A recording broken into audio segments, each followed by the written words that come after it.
Қазақстан тәуелсіздігінің 30 жылдығы қарсаңында елдегі агроөнеркәсіп кешенін дамытудағы оң өзгерістерді көріп отырмыз. Біздің аймақтың жетекші кәсіпорындарының бірі агрофирма Приречное жауапкершілігі шектеулі серіктестік болып табылады.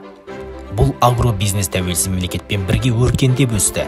Бүгінгі таңда фермада голландиялық картоп, сәбіз, пияз өсіріледі.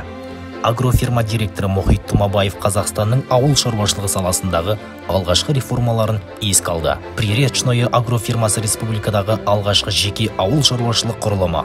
Біз енді елбасының Нұрсұлтан ең бірінші реформасын қолдап шыққан бірінші шаруашылық біз боламыз. Содан бастап міне қараңыз, қалай жыл өтіп кетті, 30 жылдай асып кетті. Сондықтан да ол кісінің сол кездегі бастаған реформасы дұрыс болды. Ең бірінші бізді облысымен келісім 94 жылы.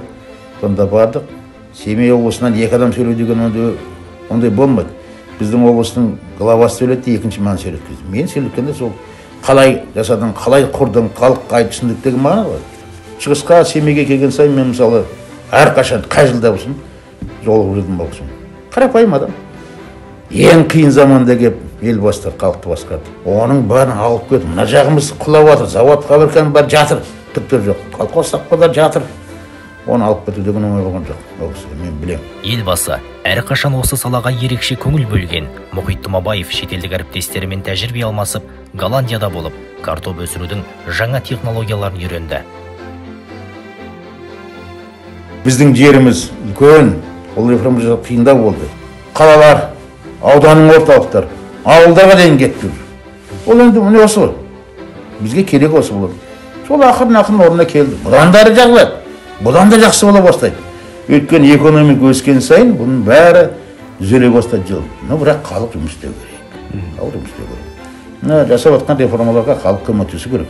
Ол әкел деп отырған болмайды, ешкім әкеп бермейді оны.